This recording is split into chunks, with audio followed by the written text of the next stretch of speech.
नमस्कार दोस्तों, आप सभी का स्वागत है डेडिकेशन हब के इस यूट्यूब चैनल पर। तो दोस्तों MCQs and one liner series आपके लिए शुरू की गई है और जैसे कि आपको पता ही है कि एमसीक्यूज़ एंड वन लाइनर के भरोसे आपको नहीं छोड़ा जाता, बल्कि उस क्वेश्चन से रिलेटेड सभी फैक्ट्स पर चर्चा की जाती है। तो इस वीडियो के अंतर्गत हम बहुत से फैक्ट्स को डिस्कस करने वाले हैं। तो वीडियो बहुत ही ज़्यादा इंटरेस्टिंग, बहुत ही ज़्यादा नॉलेजेबल होने वाली है। बट बिफोर दैट, अगर आपने अभी इस चैनल पर विजिट किया है तो चैनल को सब्सक्राइब और सबसे पहले नोटिफिकेशन पाने के लिए बेल आइकन को जरूर प्रेस करें। और दोस्तों साथ ही मैं आपको बताना चाहूँगा कि वीडियो का पीडीएफ लिंक डिस्क्रिप्शन में मौजूद है। आप इस पीडीएफ को वहां से डाउनलोड कर सकते हैं और आप हमसे अदर सोशल मीडिया प्लेटफॉर्म पर भी जुड़ सकते हैं, लिंक डिस्क्रिप्शन में मौजूद है। तो चलिए वीडियो को शुरू करते हैं। तो दोस्तों पहला क्वेश्चन आपकी स्क्रीन के सामने है कि उत्तराखंड राज्य की प्रथम महिला राज्यपाल कौन थी। आपके ऑप्शन है बेबी रानी मौर्य, सुधा पांडे, मार्गरेट अल्वा या फिर ज्योति पांडे। तो दोस्तों जो आपका राइट आंसर होगा ये होगा आपका मार्गरेट अल्वा, यानी कि ऑप्शन नंबर सी।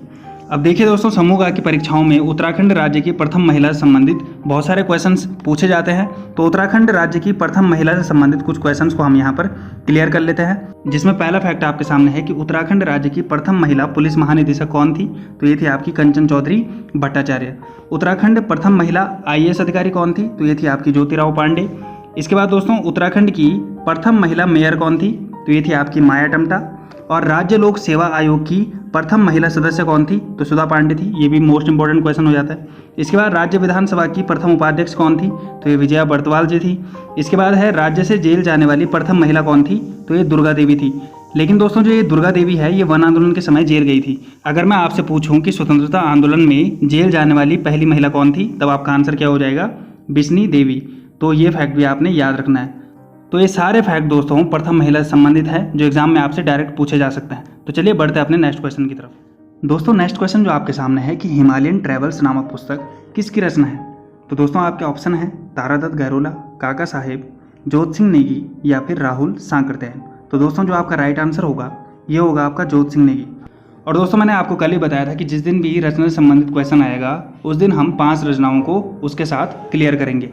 तो चलिए कुछ अन्य रचनाओं के बारे में भी जानकारी ले लेते हैं। तो दोस्तों पहली रचना है आपकी हिमालयन फोकलोर। तो ये किसकी रचना है, ये है तारादत्त गैरोला की रचना। इसके बाद है हिमालय की यात्रा, ये किसकी रचना है। तो ये है काका साहब कालेलकर की रचना। इसके बाद हिमालय परिचय किसकी रचना है। तो राहुल सांकृत्यायन की रचना है। इसके बाद मध्य हिमालय का पुरातत्व, ये किसकी रचना है। तो डॉक्टर यशवंत कटौज की रचना है। इसके बाद हिमालय का महाकुंभ नंदा राजजात यात्रा किसकी रचना है। तो रमेश पोखरियाल निशंक की रचना है। और दोस्तों पहले भी एक रचना आई थी हिमालय दिवस। हिमालय दिवस किसकी रचना है। तो हिमालय दिवस रचना है अनिल जोशी की। तो आपने इन सारे फैक्ट्स को भी याद रखना है। और ये सारी पुस्तक है आपकी जिनके नाम के आगे हिमालय या फिर हिमालयन शब्द जुड़ा हुआ है। तो ये सारी रचनाएं हमारे लिए इंपॉर्टेंट हो जाती है। तो चलिए बढ़ते हैं अपने नेक्स्ट क्वेश्चन की तरफ। दोस्तों नेक्स्ट क्वेश्चन जो आपके सामने है कि नानक मता का प्राचीन नाम क्या है। आपके ऑप्शन है चुंडपुर, बक्सी, तिक्सेन या फिर छकाता। तो दोस्तों जो आपका राइट आंसर होगा ये होगा आपका बक्सी। तो आइए दोस्तों आप कुछ अन्य प्रमुख शहरों के प्राचीन नाम भी हम जान लेते हैं। तो दोस्तों इसमें जो आपका पहला शहर है यह है आपका विकासनगर। तो विकासनगर का जो आपका प्राचीन नाम था ये था आपका चुंडपुर। इसके बाद मुनस्यारी का प्राचीन नाम क्या है। तो तिक्सेन है। नैनीताल का प्राचीन नाम क्या है। तो छकाता है। कोटद्वार का प्राचीन नाम क्या है। तो मोरध्वज है। अल्मोड़ा का प्राचीन नाम क्या है। तो राम क्षेत्र है। और लाखा मंडल का प्राचीन नाम क्या है। तो मढ़ है। तो ये सारे फैक्ट्स एग्जाम में आपसे डायरेक्ट पूछे जा सकते हैं कि इस शहर का प्राचीन नाम क्या है, या फिर आपसे ये पूछा जा सकता है कि तिक्सेन किसका प्राचीन नाम है। इस तरीके से भी आपके पास क्वेश्चन पूछा जा सकता है। और दोस्तों आपका क्वेश्चन था कि नानक मता का प्राचीन नाम क्या है। तो क्या है, बक्सी है। तो ये फैक्ट भी आपने याद रखना है। तो चलिए बढ़ते हैं अपने नेक्स्ट क्वेश्चन की तरफ। दोस्तों नेक्स्ट क्वेश्चन जो आपके सामने है कि मोलाराम का संग्रहालय कहाँ स्थित है। आपके ऑप्शन है नरेंद्र नगर, श्रीनगर, टिहरी या फिर कोटद्वार। तो दोस्तों जो आपका राइट आंसर होगा ये होगा आपका श्रीनगर। मोलाराम का संग्रहालय श्रीनगर में स्थित है। आइए दोस्तों अब उत्तराखंड के कुछ प्रमुख संग्रहालय के बारे में जानकारी ले लेते हैं। तो इसमें जो आपका पहला संग्रहालय है यह है आपका नरेंद्र शाह का संग्रहालय, जो आपका नरेंद्र नगर में ही स्थित है। इसके बाद कुंवर विचित्र शाह का संग्रहालय कहाँ स्थित है। तो यह टिहरी गढ़वाल में स्थित है। इसके बाद गिरजा किशोर जोशी का संग्रहालय कहाँ स्थित है। तो अल्मोड़ा में स्थित है।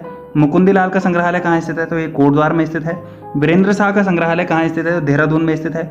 महादेवी वर्मा का संग्रहालय कहाँ है। तो ये रामगढ़ में स्थित है। और जिम कार्बेट का संग्रहालय कहाँ स्थित है। तो ये कालाडूंगी में स्थित है।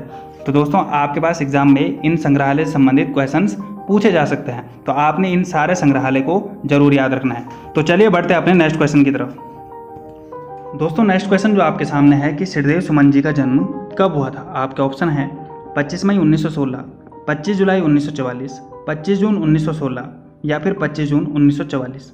तो दोस्तों जो आपका राइट आंसर होगा ये होगा आपका 25 मई 1916। तो 25 मई 1916 के दिन श्रीदेव सुमन जी का जन्म हुआ था। और टिहरी राजशाही के अंत में जो प्रमुख योगदान दिया था वो किसने दिया था, वो श्रीदेव सुमन जी ने ही दिया था। और ये विभूति हमारे लिए इंपॉर्टेंट हो जाती है। इस पर डिटेल वीडियो हम पहले ही आपको प्रोवाइड करवा चुके हैं, लेकिन इस समय मोटा मोटी तरीके से इनके बारे में कुछ अदर फैक्ट्स भी जान लेते हैं। तो दोस्तों जन्म इनका 25 मई 1916 को हुआ था। और कहाँ हुआ था, तो जौल गाँव जो आपका टिहरी गढ़वाल में पड़ता है।